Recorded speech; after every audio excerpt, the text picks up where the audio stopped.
What's up, YouTube? So, this is my part 2 of my complete guide. If you haven't seen the first one, it'll be in the description below, and it's going to be in the top right corner of your screen right here. That being said, I have every character to level 85. I had them all SS stats, and at the time of recording, I have over 900 hours of the game, of game time. So I should have basically almost everything you need to know about the game. So with that being said, let's get right into the guide. First, I'm going to talk about GC Premium and GC Club. There are a difference between those. A lot of people ask me what the difference are on my streams and stuff. So you can buy GC Premium in a shop. You gotta go to Item Mall, and you gotta go to Costumes, and it's already at the 6th page. These are expensive, but it will tell you the effects. Additional 10% attack, defense, vitality, 30% increase to item drop.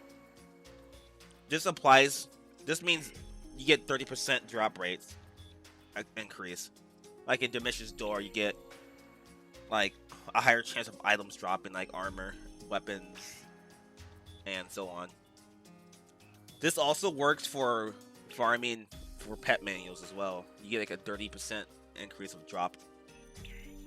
But I honestly think the pets and champions, though, the drop rate is so horrendous that I don't think it matters. 10% EXP and GP gain as well. So the difference between Premium GC Club and regular GC Club is just you can't buy it in the store. You can only get it from gacha sets, or if the game gives you it for free from events like the daily attendance. You only get an additional 10% attack, defense, vitality. You can also change your room titles to different colors, and you get increased EXP and GP gain by 10%. Also, you get unlimited kicks, meaning you can expel people from the lobby. Alright, so now that we covered GC Club, I'm going to be going to talk about the gear that you need to get SS stats. First, let's talk about the Phantom Phoenix set, because I think that's important. So, you'll need a bunch of hero bullets. I have a video of how to farm, but I'm going to recap it here as well. So, you get 2 hero bullets if you farm floor 12. Floor 12 is easy to do. A lot of people farm this. I'm on hard mode, so there's not going to be a lot of rooms. So I'm going to switch to my other character, like Lass, for example. A lot of people farm this. Pretty sure it's going to be like a floor 12 farm room title. No? There's a lot of people playing this, so you can easily find a team. So once you get your hero bullets, you can upgrade your weapon. To upgrade your weapon, you'll need 96 hero bullets. You can just buy it straight from to Relic, or you can either upgrade them. You need the weapon, and then you have to go to upgrade, and then click like Epic, and then you upgrade it there. Both of them will require you 96 hero bullets, so it doesn't matter which one you get. For example, I'm just gonna purchase this, the scythe, and then I'll get 4 effects. The difference between an epic, a rare, and a relic weapon are the effects. Like this has 2 effects. This will have 4, and the epic will have like 3. Those are the difference, and you get cards as well. 1 card, 2 cards, 3 cards. I'm pretty sure that the lower level, if you put cards on your weapon, the lower level of the weapon, it will cost less to remove the card. So I'm gonna purchase a GP set for like 100 GP, and I'm gonna equip a card. It's not gonna be a good card because I don't want to use a good card for a low level card. So if I go to extract it, it'll cost 6 socket gems. If I equipped another set that's a higher level, let's buy a level 60 armor set per se. This is 32. 50 would do. I'll put a card on here. This costs 6 as well. Alright. But for like the higher level it is, the more cards will it cost. For example, these cost 12. To remove your gems, to get gems, you have to go either farm Nightmare Circus, or you can just buy it from the hero shop for like 12, I believe. No, 4 sockets. So 4 times 12, that would be 48. So you'll need 48 hero bullets to extract these 1 card.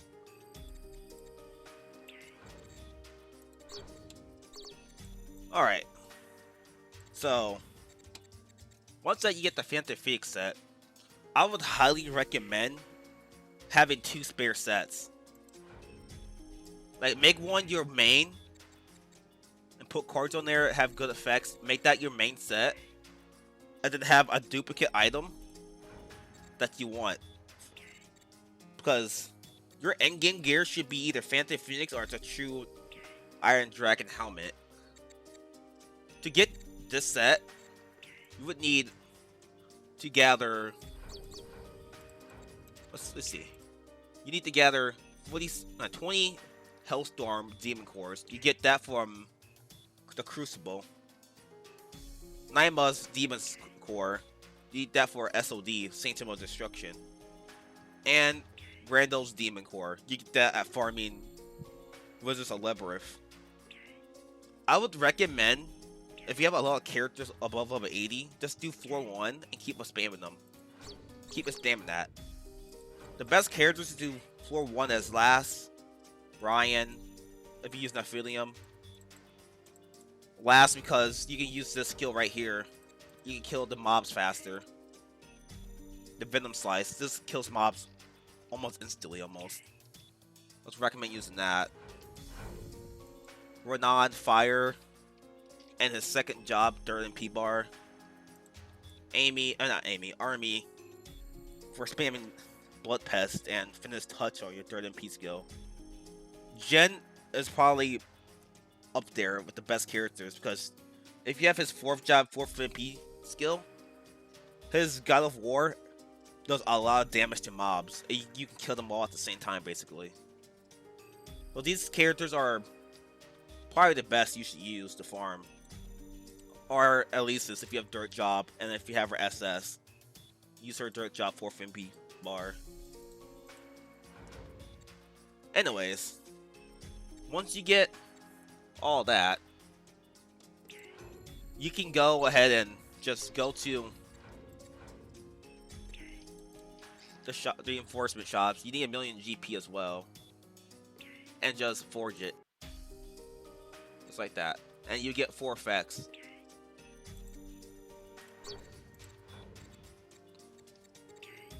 Also, let's go back to the Epic and Rares.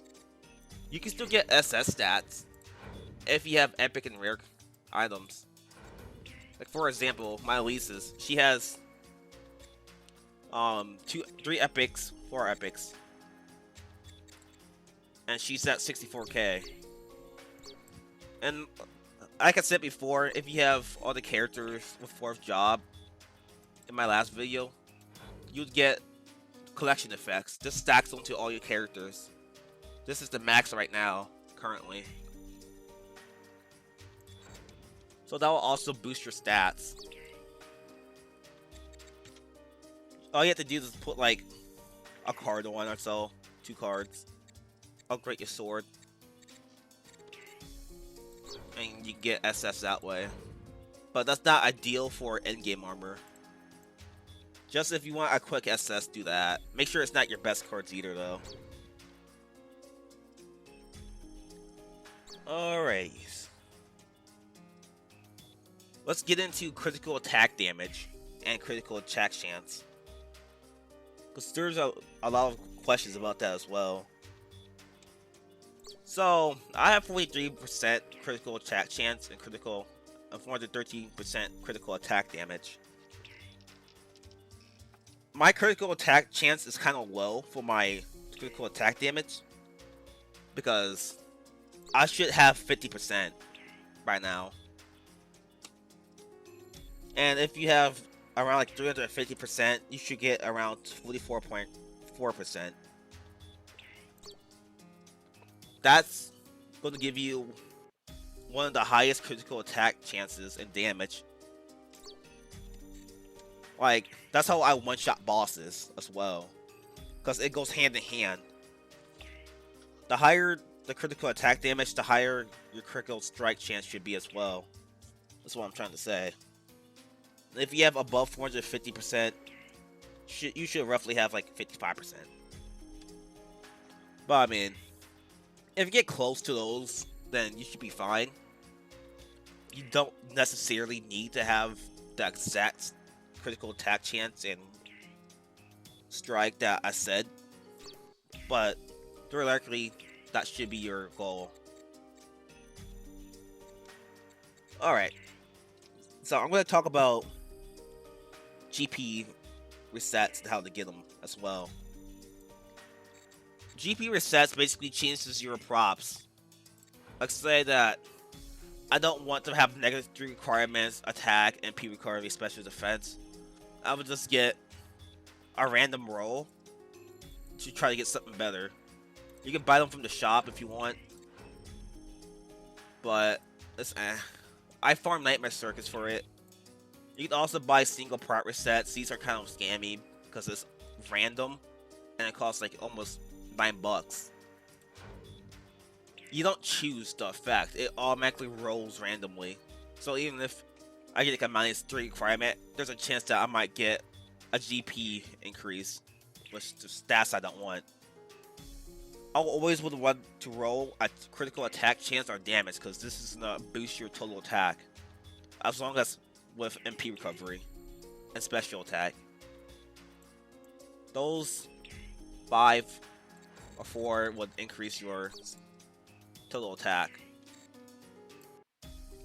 Also, if you have gauge set like I do, you can purchase another gauge set that's from the same season. Like, this is season 5, and my Dokkaebai set is season 5 as well. As you see, these will boost my pieces. Since I only have 8 pieces, if I buy Seal Breakers and go to Geisha and spin for our season 5, my Dokkaebai set will go hand in hand with the Sea Cordy's cloak and all this effects. This is why you see a lot of people that have over 300k have mixed match Geisha sets, because some pieces are better than other pieces, and on top of that, you get bonuses with that. So if you want to get like 300k or something like that, you should do that. Max them. Make sure you get a plus 17 as well. I'm going to talk about how to get plus 17 now. So, there's a method with the premium transmute scrolls. You get that from Nightmare Circus by luck, by the way. You see how I have my warehouse set like this? A 10 and 11 will make a 12 with a premium transmute scroll. 13 and 13 will make 14s. So I will need another 12 to get... I need 2 12s to get a 13.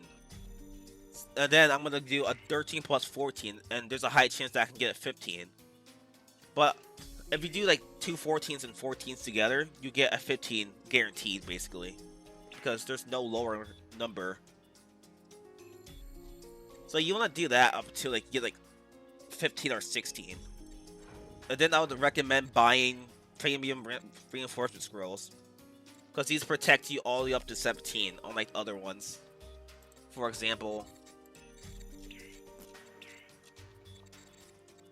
The special refinery scroll. This does not protect you against anything. I might as well give you an example right now, because just to let you know, don't buy it. I'm gonna drop this one to Amy.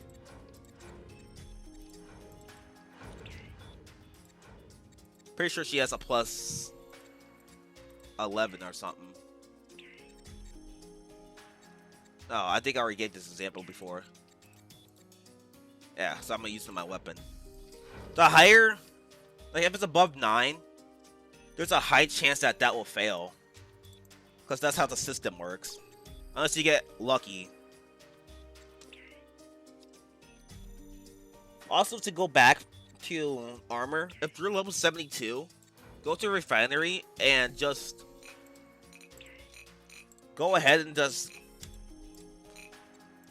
dismantle. I mean, equip like some shields and equip some stompers, because these are heart drop rates.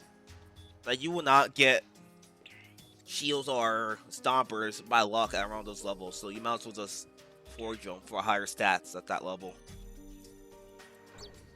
But that's up to you though. You don't need to do that because it doesn't really affect your stats that much, but if you want the most stats as possible, to go ahead and do that. Alright, so let's talk about rings. As you see, I have a Hackeron ring. You need 24 Hackeron shards to get that. All you have to do is go to Hackeron and see the rewards. You need these shards. These are fairly easy to get. You need 24 of these to get the ring. To get the ring after you get to 24, is you gotta go to refinery, go to event, and it should be down here somewhere. These are earrings. These earrings are pay to win. Even I can't get the earrings. So don't bother and trying to get the earrings. But it should be somewhere down here. I need 24 for those.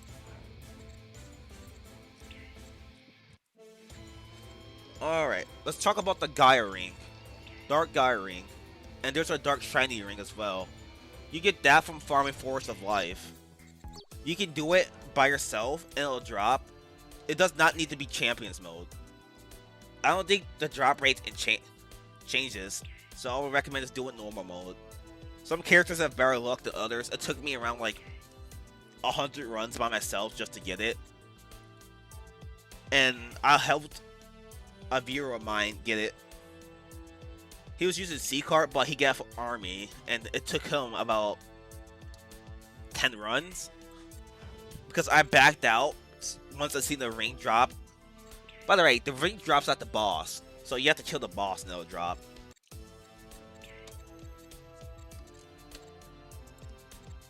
So, yeah. Those are the 2 rings you need. To get the fire ring, you just need to complete the Walmart's Mall. You don't need to complete it. You have to kill the golem or the boss. And there's a chance that you get that there. And for the Ice Golem ring, I have a bunch of them for Sieghart. All you have to do is like play Parts 2C and it'll drop here. I have 4 rings for him when I was doing missions. I get these on stream, by the way. So those are all the rings that you should get or try to get. But the best ring you should get is probably the Hacker on the ring, because this gives you 4 effects rather than 2 for an epic. And I believe these are the only epics in the game that only gives you 2 effects. Also, I forgot to mention, if you want a faster way to get epic True Iron Dragon gear, if you have multiple level 85s, make sure you dismantle all the stuff you don't want. You need around 60, I think 60 dragon scales. And then you can choose from, you can choose the character that you want, the skills on, I meant the box one. Like I have it for Maria in my inventory. I did this example on stream before. And once you have enough, you gotta go to refinery, go to event, and it should be right here. You need 70. And then when you forge it, this is an epic box. And then once you get the epic box, you can just go ahead and click OK and choose any character you want the box for, even if they're not released. And then once inside the box, like I got it from Marie. Give you the example. Once inside the box, you can pick any single item if you want. I'm about to do it with Ryan. Any item you want. Like, let's do the gloves.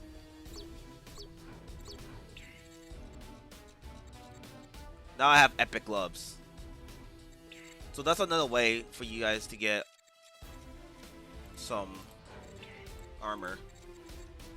Well, another character. I did that with Sieghart. That's why I had it early at level 83.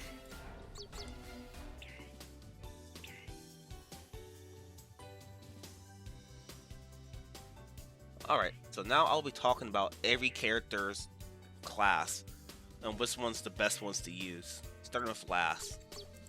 With Lass, I use 4th job and 1st job. 4th job because it has a dodge if you press Z up, and its 4th MP bar is the best for this character because it can one-shot bosses and kill mobs easy. I say run 1st job because Venom Slice is a good mob killer as well if you don't have your 4th MP bar with your 4th job. I recommend using that. It's a good skill. Alright, moving on to Elesis. I use 3rd job and 1st job. Alright, yeah, 3rd job and 1st job because 3rd job has a good 4th MP skill that can kill mobs. Well, do a lot of damage to it because, you know, she's kind of weak as a character. But this does the most damage out of every job. Her 4th skill. 1st job has a provoke and it's good for Odo. If you don't want to use 1st job, you can use 2nd and 3rd job because those have good Odos. And I recommend using 2nd job for Burka's Lair because that does the most damage to the dragon. I don't use 4th job because it's weak and it's unnecessary to use. Ryan, my main character. Obviously with Ryan, why do I have this hat on? Obviously with Ryan, I use every job, but mainly I use 2nd job and 4th job because 4th MP skill for 4th job kills mobs fast. 2nd job can one-shot bosses. That's why I do 99999 damage to the boss at hero dungeons and every other place. 1st job can be ran with any class. I wouldn't recommend using 3rd job because it doesn't have good skills. But if you're playing Burka's Lair, this is the best job to use, the 4th MP bar, because that gives you 1 to 5 million damage. A little bit more if Ronan buffs you.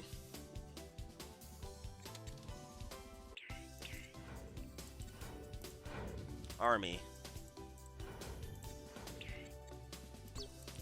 I use 1st job and 2nd job for dungeons because I'm a good teammate. I want to heal my teammates. I want to heal myself. And I'd recommend using 2nd job with 1st job because Blood Pest, you get your MP skills, you get your damage here, and then you get your support with the cures. If you don't want to use like 2nd job, run like 4th job maybe. But I still recommend running 2nd job. 1st job is a must because she needs MP recovery to spam her skills. Dirt Job isn't that necessary. People says it's OP because her 4th MP bar, but I don't use it that much. It's not that good since my character's only 68k. Let's use first job and second job. Run on. I use third job and second job. Third job because he has his 4th MP skill. It's good for defense and healing. Second job is for fire spam plus ulto. You can swap out probably dirt job for first job just to give UTS buffs. But I primarily use dirt and second job. 4th job sucks, by the way. I don't like using 4th job, mainly because it doesn't have much damage and the 4th MP bar sucks. Lire. I would recommend using second and third job. I'm still working on my third MP bar for third job. Big Shot is a great 4th MP bar. I'd recommend using that. That's how you one-shot Burkus as well, and bosses too.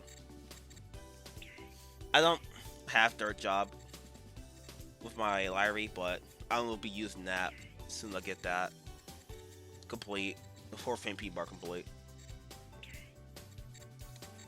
4th job isn't necessary to use. First job isn't necessary to use either.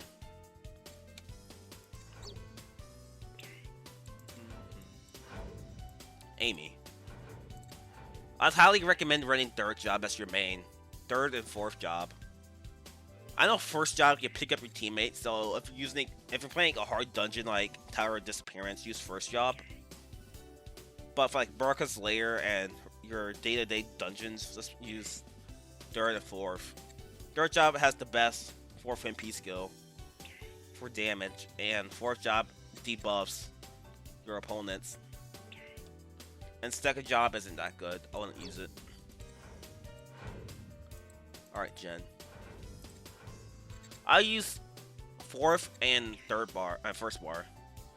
Because End of Days, that's how you become immortal. If you use End of Days. This is his C left skill. Or C right skill. Forgot which one it was. And 4th job because it does the most damage out of all his jobs. Plus his 4th MP bar is amazing for killing mobs at like floor 1 of Wizards of Labyrinth. And overall it has the highest damage. 3rd job is good, and 2nd job, but I don't think it does that much damage compared to 4th job. And it's not necessary. Alright, moving on to Sieghart. Sieghart, I run 4th job and 1st job. If you don't know how to JF, run 3rd job and 1st job. Because JF is kind of hard to do. I have a guide on that if you want to learn how to do it. But reason I said 3rd job because his 4th MP bar is great for killing bosses or doing a lot of damage. It doesn't insta-kill, but it does a lot of damage. That's why. And 4th job, 4th MP bar kind of sucks. Soul Extinction is good, so I would run that as well. But other than that, that's about it for this skill tree section. I'm at the best jobs to use section.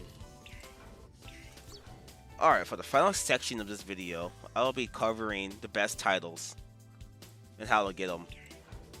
First, I would recommend getting that title that you want. Like if you're strong, go for the Kunat Collapse one. I'm doing that right now. Cause I got the Gatebreaker one. The Soul Stealer one is one of the best ones in the game as well because plus 15 special attack resistance, that's good. Compared to like 10. And every other one has critical attack chances and damage. Like Tower of Disappearance. I highly doubt you're going to get this one because the dungeon is super broken and pay to win. So, yeah. So as to survive the judgment. If you're OP, you can probably get this.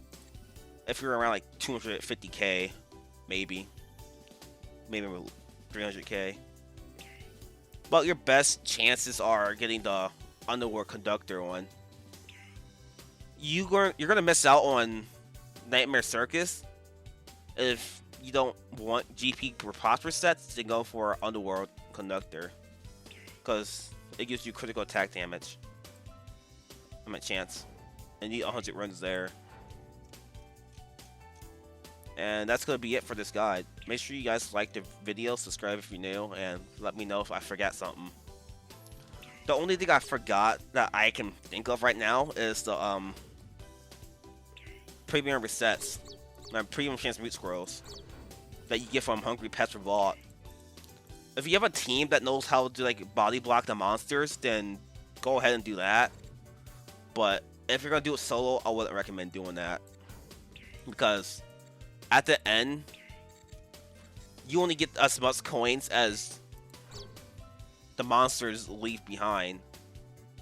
But once you have like 40 or so, go ahead and just go to the bottom and go to premium transmute scrolls. You need 50 for it.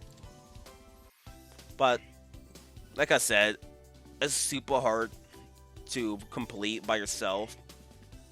Even I can't beat it because the monsters are just so scattered around. But yeah, that's it for this video. Make sure you guys like the video, like I said before, subscribe if you're new, and comment below. And I'll see you guys when Murray drops.